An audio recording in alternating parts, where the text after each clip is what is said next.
So this is week 4 in this 5-week series on social media, and we're thinking about how do we follow Jesus in a selfie-centered world. And as I've mentioned kind of all along the way, for this series, I am deeply indebted to the work of Craig Groeschel. So today I want us to focus on compassion. How does social media impact our ability to feel and to extend compassion? Because it turns out, and some of you may know this, that compassion is like a big deal to God.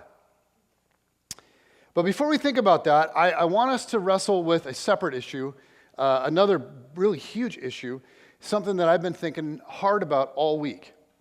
And that is it or is it not okay for a pastor to wear a jersey when he preaches? And as you can see, I have kind of landed on something. In fact, I made this decision last year. I decided that, look, if the Seahawks are in the Super Bowl, I'm wearing a jersey. Okay, so how cool is it that I'm wearing a jersey 2 years in a row? Is that sick? Now, some might say, and it's always good to consider dissenting voices, some might say, but Pastor, that might be offensive to Patriots fans. You know, they may want to come to church and meet with Jesus, and a jersey could be a real stumbling block to them. You should really think about our brothers and sisters. And so let me just say, that would be a great point if I gave a rip about Patriots fans. Okay, the truth is, this is Seattle. This is Seahawks country. And if you're a Patriot fan and you want fellowship, go to church in Boston. Because I hope that the Seahawks destroy the Patriots. I hope that it is 100-fold worse than last Super Bowl. Now back to our topic today. Compassion.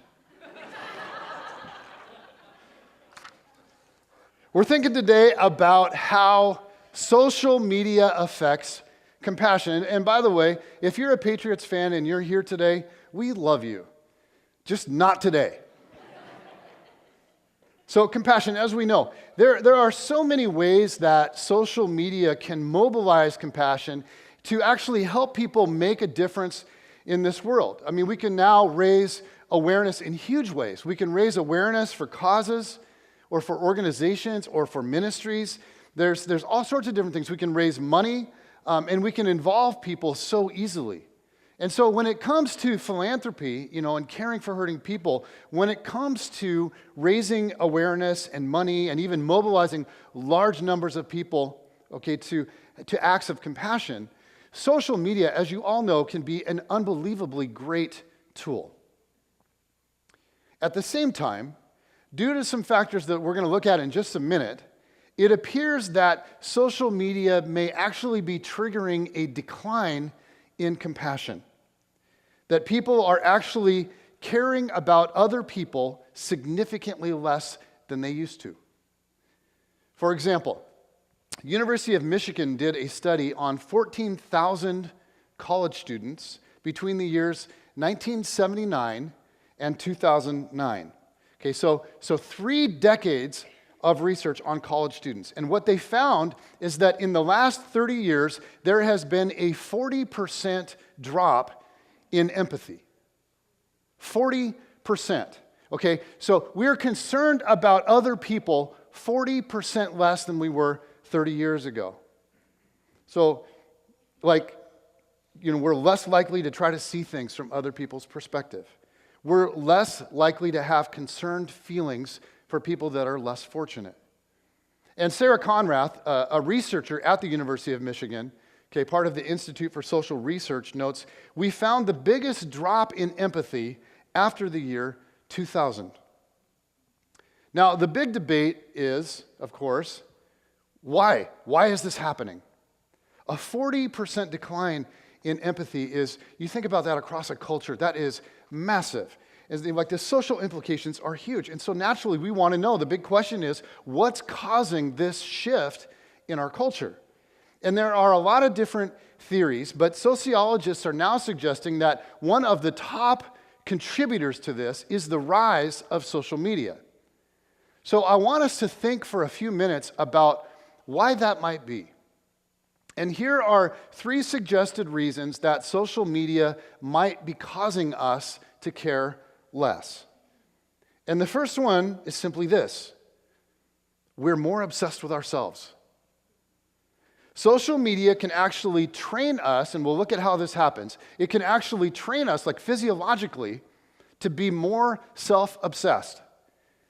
The rise in the posting of selfies, as we looked at, it's off the charts. We saw last week that about a year ago, okay, there were 35 million hashtags in social media sites with the word selfie in them. 35 million.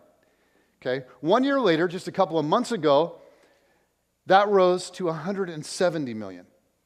Okay, so from 35 million to 170 million in essentially the last year. That is a massive jump. And I know that some of you are fairly new to like this whole selfie language. Like the term itself is kind of new to some of you. So you should know there's actually more to taking selfies than just like smiling and taking a picture.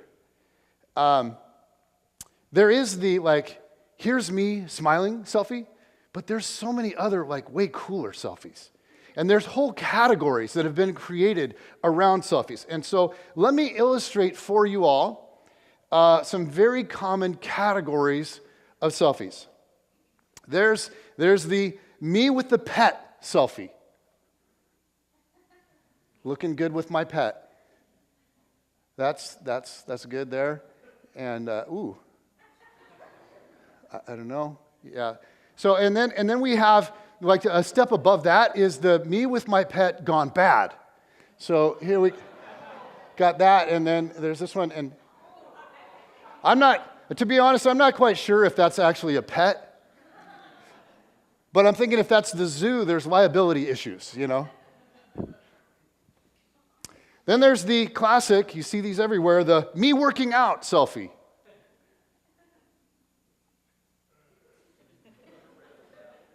There it is, me working out. We've got another one, and this is classic because it's using a little mirror technology. How cool is that?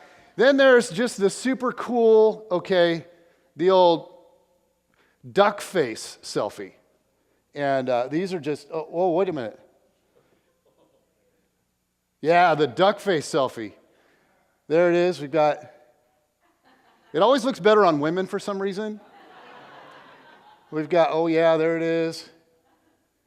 We've got, is that it for those? Is there one more? I think there's one more. Is there one more? There it is. Yeah, that's filthy. And then what do you have next, Johnny? Is it me and my bestie? That was before here. Okay, we got me and my sweetie selfies. Okay, we've got a few of those. That one's really romantic. And and then one more. And this is actually because Kate Middleton and Jen are friends on Facebook. So, we were able to pull that one down. And then we've got some me with, these are classic, like, because you can't ever see enough of these, the me with my food selfie. Huh? I mean, how awesome is that? We've got, like stuff in our face. Do we have, keep it rolling? Or is it stuck? There we go. That's always good. Definitely want to post that.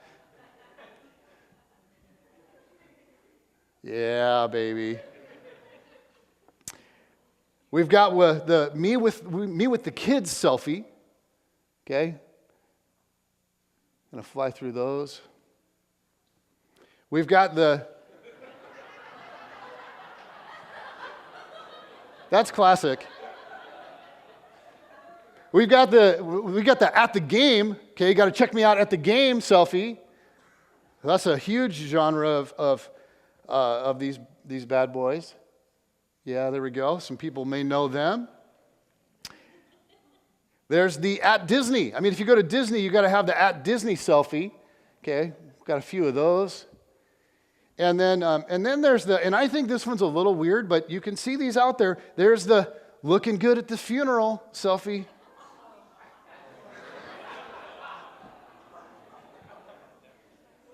Who does that? I don't know. And then to wrap up this little demonstration, there's the me preaching at church selfie that I took last week. Hashtag killing it at Brookview. Okay, and so, see, that's just the beginning. I mean, there are tons and tons of other categories. We could go on and on. We didn't get into the I just woke up selfie or the new haircut selfie. And so, look, I think we have to admit in this new age of social media as a culture, we really are becoming more and more and more obsessed with ourselves. Now, we can use social media to change the world. We can use social media to raise awareness or to raise money or to mobilize people. But it turns out, even though that does happen sometimes, even though it can be used to serve others, mostly it's used by people to be pretty self-focused. Studies show, and this is interesting to me, studies show that 80% of what gets done on social media relates directly to the user. Okay, what does that mean? It means that 80% of what I do, if I'm the average user of social media, 80% of what I do on social media isn't about me being interested in your life. It isn't about me learning about you or relating to you. It's about me, it isn't about me furthering a cause or supporting some organization. It's simply me doing something about me. It's getting online to see what's going on with me. So 80% of the time when I go on social media, it's to post a picture of, guess who? Me. It's to make a comment or write a post, and then I want to see what you're saying about me. Do you like my picture? Did you comment on it? Did you comment on my comment? Did you think I was smart? Did you think I was funny? Did you think I was interesting? Did you think I was witty? Did you think I was sexy? Did somebody say, oh girl, you look so gorge? And part of the reason for that is that when we see something on social media and it's directly related to us, our brain releases a little chemical called dopamine, which gives us this buzz that's actually legal. And we're like, ooh, I like this. So because we look at stuff that directly relates to us and we get that little dopamine buzz to reinforce it, our bodies are actually training us to become more self-centered. Social media can cause us to care less about other people because our bodies are literally training us to become more self-centered. Now, this propensity toward being self-focused has always been there. Okay, this has been human nature from the very beginning. And you think, okay, let's think back to the old school kind of versions of this. Think for a second. When someone shows you a group photo and you're in the photo, who is the first person that you look at? Absolutely, yourself. This is what we do, right? And you're like, oh, everybody looks so great, but really, you're just looking at yourself. You don't even see everybody else. And in social media land now, it's the same idea, okay? But it's happening all day. It's just like, how do I look out there? Who's talking about me? Who's paying attention to me? Who's commenting on my stuff? Who's looking at my stuff? Who's liking my stuff? Who's commenting on my comment? What's happening out there with me? And we're being trained to be more and more and more self-centered. Okay, so that's reason number one. We're more obsessed with ourselves. Second reason for our decrease in compassion is image overload desensitizes us. Now, we've known this for a long time. As we all know, we get used to things after a while that we're exposed to a lot. When we see images of suffering and pain over and over and over, after a while, they just sort of lose their emotional effect. But there's something else interesting that's happening. It isn't just the volume of images. It's the combination of images. Experts are now saying that because of the way that we scroll through information. Okay, so we see, one post, And then under that, we see another post. And then under that, we see another post. And under that, another post, and another post, and another post, and another post. And it's all just like, and after a while, you're just like, what am I even looking at? Because most of our info comes to us in this way as we scroll. Our brains are having a hard time doing what psychologists call differentiating. In other words, helping us decide which of these images that I'm seeing is most important. So, okay, and you've all done this. You're scrolling through your news feed and you see like a new recipe for guacamole, followed by another football player who beats his girlfriend, followed by a funny cat video, followed by an increase of child soldiers in Africa, followed by a cool new 10-minute workout, followed by a tragic school shooting, 26 dead. And because information is coming at us, okay, all the time in this format, our brains are having a very hard time differentiating, helping us decide which of these things is most important. The guacamole or the school shooting? The funny cat video or more child soldiers in Africa? Because both stories are equal in size on the page, and they're all kind of clustered and grouped together, it's easier for them to become of equal importance in our minds. The way information is coming at us is now making it harder and harder, just naturally for the way we're wired as human beings, to differentiate. And I was thinking about how information used to come at us. Among other things, it used to come via the newspaper, right? Anybody remember newspapers? Oh man, they were awesome. And I don't know if this happens where you shop, but in QFC, at QFC in Mukilteo, they have stationed there a lot of times a sales rep for the Seattle Times. Does anybody else have that at their grocery store? Some of you? And that person's job, at least in Mukilteo, is just sit like inside QFC behind this little desk and try to get shoppers to purchase subscriptions to the Seattle Times. And they're friendly. And they're really good. They're like winsome. But I look and I'm like, oh man, that poor person. Okay, now that is a tough job. Selling newspaper subscriptions, okay, in this day and age. Like, really? But if you remember back to newspapers, there were these things in newspapers called headlines. And big stories like got big attention on the page. Like there would be a big picture and there would be big headlines. And the newspaper actually helped people differentiate, helped people identify what mattered. And the front page, okay, and the front page article of a major newspaper would never would have never been like a new recipe for guacamole. It would have never been, a cool, funny cat video. But in the new information age, there's just, in reality, there's so much coming at us, and it's coming at us so fast. And so image overload desensitizes us, okay? And then a third factor decreasing compassion is a lack of personal interaction. For instance, if you lose your job and you post on Facebook, you just get it out there, tough day, lost my job today. And I see that on Facebook, right next to a new recipe for guacamole. I might take time to think it over. In fact, hopefully, if I know you and love you, I'd even stop to comment. So sorry. I'll be praying for you and the new job. And maybe I pray, but maybe I'm just saying that. Because, let's call it what it is, this whole I'm praying for you thing. Sometimes that's just an expression people use, right? And then I just move on and I keep scrolling and I'm like, oh, look, a funny cat video.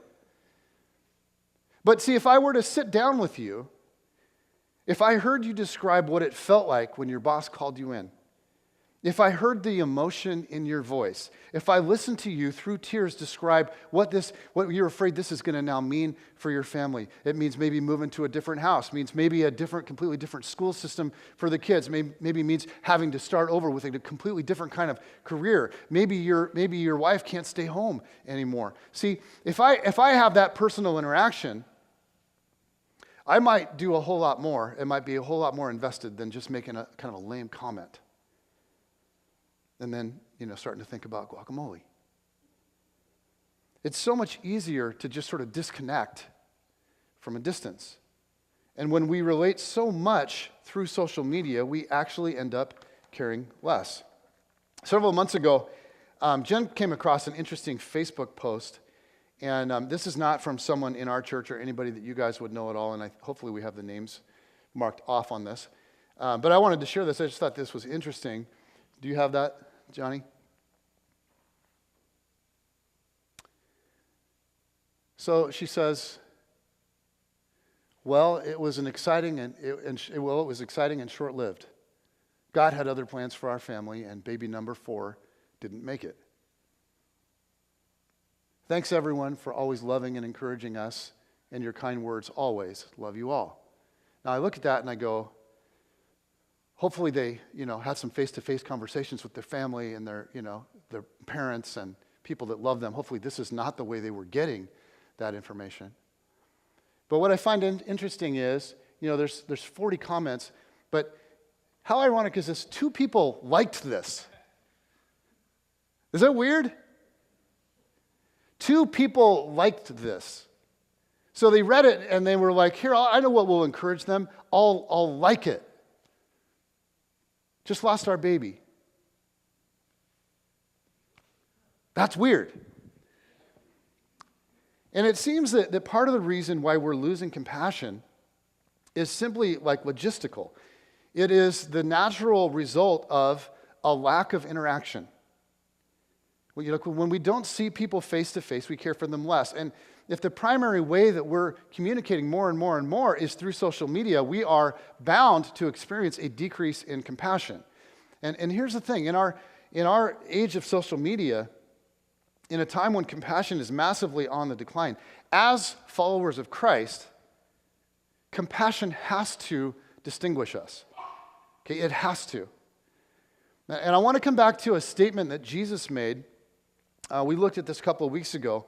But on the night of the Last Supper, Jesus washes the disciples' feet. It's like the most humble act of service. The Son of God kneels down and performs an action that only the lowliest of slaves would perform. And then at the end of it, he looks up at his disciples and he says this. He says, "A new command I give you. Love one another. As I have loved you, so you must love one another. By this, everyone will know that you are my disciples if you love one another." So according to Jesus, how do we reflect our faith? Is it a deep theological knowledge? Is it being able to quote lots of hip and cool authors, quoting lots of scripture, using big theological words? Is it being super impressive intellectually? Is it being deeply devoted to all kinds of different spiritual disciplines? Is it the amount of prayer or the depth of Bible study or extended periods of fasting or solitude, or is it going to church all the time? And it turns out that actually it's none of that. And all that stuff is good. It's very important. But without love, it turns out to be pretty meaningless. In fact, in 1 Corinthians 13, Paul's writing to the Christians in Corinth, an environment where everyone was trying to outshine everyone else spiritually. It's like the church would come together and it was one big spiritual competition.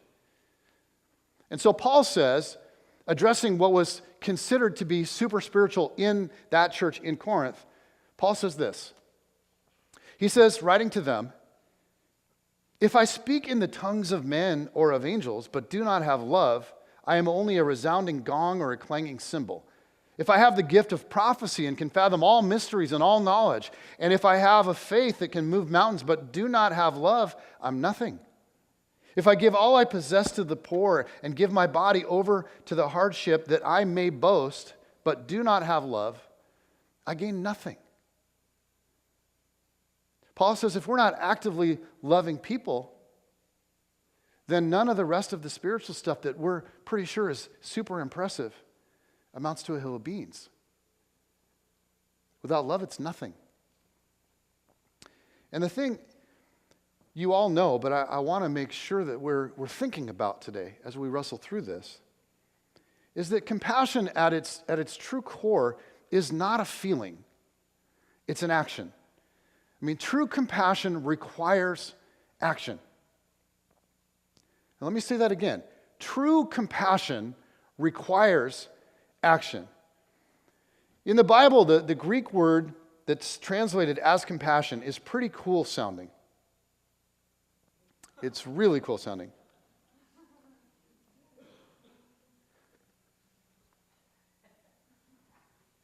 Splanknizomai. Huh? I'll say that again because I practiced that like all weekend long. Splanknizomai. Let's all say that together on 3. 1, 2, 3. Splanknizomai. Oh. Which means to have the bowels yearn. And you go, well, what does that mean? To have the bowels yearn? Sounds kind of frightening, like, you might want to go easy on the Super Bowl dip. To have the bowels yearn. It means, the idea is that you feel something deep, like way down in your gut, like way into your intestines, your bowels yearn. It means to feel deep sympathy, and then don't miss this, it means to be moved to action. The word itself implies action, which is why every time that we're told that Jesus felt compassion in the New Testament, in the Gospels, it was always represented, if you look, it's always represented by a corresponding action. The idea is that he felt something, he felt compassion, and then he did something, he acted. Every time. So let me just give you a couple examples. I could give you tons of examples, but Mark 1, 40 and 41, it says, a man with leprosy came and knelt in front of Jesus, begging to be healed. If you are willing, you can heal me and make me clean, he said. Jesus, moved with what? Compassion, reached out and touched him. I am willing, he said, be healed. Or over in Matthew 14:14, when Jesus landed and saw a large crowd, he had compassion on them and he healed their sick.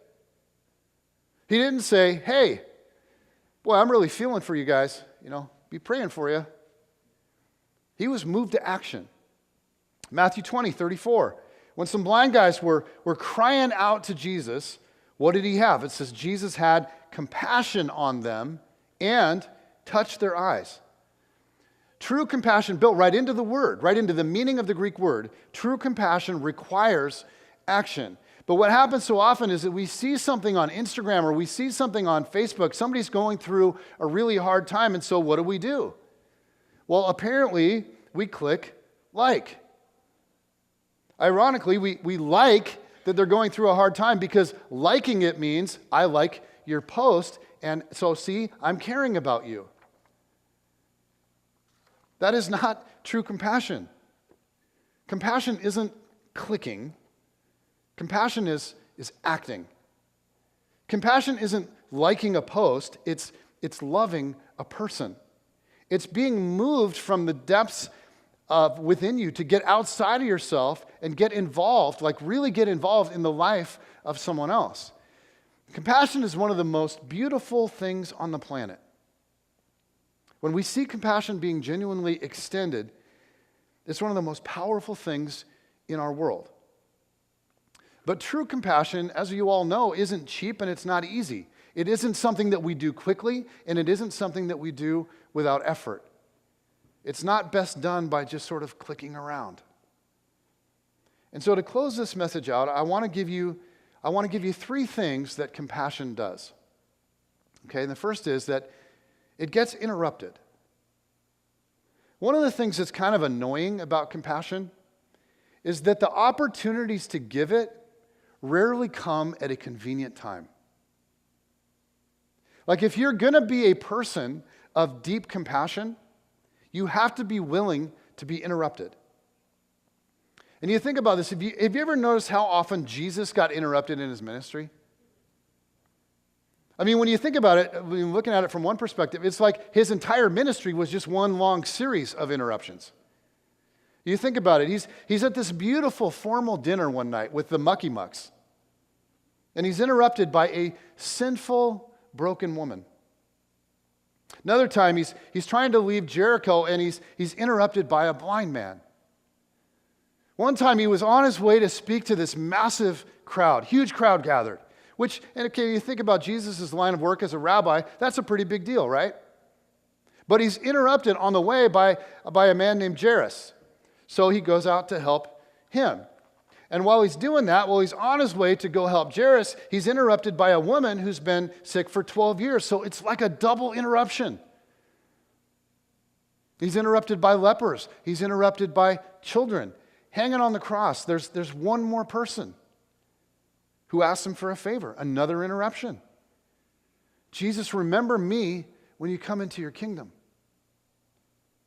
And hanging on the cross, he shows compassion to one more. His whole life long, it's just like one interruption after another. And that's the thing about opportunities to show compassion. They rarely come at convenient times. They rarely line up perfectly with our plans and our schedule. Now, I'm not suggesting that this means you have to do anything that anybody ever asks you to do. Okay, I'm not saying that you should just let important tasks slide. I'm not saying that you should become all of a sudden just totally haphazard about managing time, or that you should just fail to follow through on commitments that you've made. And I'm not saying you should just decide to wander around the earth with no responsibilities, just looking for another person to help. You have responsibilities, okay? You do. And people are counting on you. And there are things that have to get done. So I'm not saying you should just go to work and meander around doing nothing, waiting for someone so that you can encourage them and help them do their job. You will not have a job tomorrow if you do that. You're a real adult, okay? You have real responsibilities. And sometimes somebody will want to interrupt you and you will have to say no. But not always. And my guess is that tomorrow, somebody's going to interrupt you. And maybe at work, somebody's going to want a favor. Maybe at home, somebody's going to want help with a task. Maybe on the road, you'll see somebody with a car problem, or maybe somebody is going to need a listening ear. But tomorrow, somebody is going to interrupt you. And sometimes it comes as a simple interruption in your day. It's just this is not what I wanted for today. Sometimes it comes as a major interruption to your life. Should we adopt this child? Should we let mom move back in with us? And I'll tell you what, this is where it gets really hard. When compassion doesn't just interrupt your day, it interrupts your life. And that leads me to the second thing compassion does. It makes sacrifices. And the truth is, true compassion, it's going to cost you something. It may cost money. It almost always costs time. It will usually cost you emotional energy. But I was thinking about how meaningful this is. And I was thinking about people that are lying on their deathbed. A few years ago, I spent several days with a terminal cancer patient. And I was with him sort of as he declined and he went from coherent to not coherent. And I was just sort of with him by the bedside for several days until he breathed his last. And I'll tell you what, his last conversations when I was with him, they were different. There wasn't a lot of small talk. The things that mattered to him in that moment, they really, really mattered. And mostly it had to do with his relationships and love. He kept saying, and he's kind of an old hippie. He kept saying, all that matters is love. And he'd grab me by the hand. He's like, young fella, do you understand? All that matters is love. It's all that matters. He'd say it over and over and over. And he'd talk about the people that he loved. And he'd say, I hope that they know that I love them. And he'd say, I wish I could have done more. He'd say, I wish I would have done more. And the thing is, that day is going to come for all of us. And it's interesting what becomes important on that day. And I've actually had the honor, and it's part of being a pastor, I've had the honor of being with a few people on that day through those moments. And you know what I've never heard someone say? I've never heard someone say, you know what I regret most? I regret having spent so much time showing compassion to other people. I wish I could have spent a lot more time on myself. I wish I would have made myself a whole lot more comfortable. Focus more on my success and my image and my wealth and status. I wish I wouldn't have spent so much time showing compassion to all those people. It's interesting in those moments, what people care about most is compassion. They care that they cared. And they wish that they would have cared more. They wish that they would have allowed for more interruptions. They wish that they would have sacrificed more. And that leads me to the third thing compassion does. It brings heaven to earth. And the truth is, compassion is the heartbeat of heaven. It flows straight from the heart of our God. And that's why the most compassionate man that ever lived said in all seriousness, if you've seen me, you've seen the Father. He said stuff like, I have to be about my Father's business. And what was his Father's business? Compassion. And we live in this world that is compassion deprived. So much so that for many, many, many people, it casts huge doubts on the goodness of God. And you think about it. You think about all that's going on and all that people are seeing and all that people are dealing with. You think about like domestic violence and child slavery. You think about economic or racial injustice. You think about sexism. Maybe you think about the way that we just sort of in our culture cast aside the elderly. The way unwanted children are treated all over the world. You think about parents that are willing to sell their children into a life of prostitution. You think about the bullying that goes on in our schools, or even the bullying that goes on in the offices. The way that some people just seem to always be in the in crowd, and others it seems like they can never fight their way in. You think about the rise of depression and anxiety and hate. I mean, we live in a world that is compassion deprived. But there is a place, and we're promised this, there is a place where compassion flows freely. That there is one from whom it flows without restraint. And if there's one thing we're told we can count on about God, it's that He's good. But with the state of our world, how are people supposed to believe that? In fact, what is God's plan to make it believable that He's good? Well, it turns out we're the plan. You and me are the plan. And it turns out, as much as we might not like this, it turns out there really isn't another plan. And this is why compassion matters so much. And this is why we don't want to miss any opportunities. And so I just want to end with this. Do you have someone in your world that you can show greater compassion? Maybe somebody that you have a relationship with through social media. And maybe for you it's time to get beyond, comments and likes. Maybe it's time for you to reach out and take this thing to the next level. Or maybe you've just sort of been thinking about reaching out to somebody in your life for a while. It might be somebody at work or an old friend. Could be your mom or your dad or your brother or your sister. I don't know who it might be. But maybe when you stop and think about this, you go, this person has been on my mind a lot recently. In the still moments, you're like, I'm constantly thinking about them. Okay, here's my challenge to you today. Maybe it's time for you to do more than think.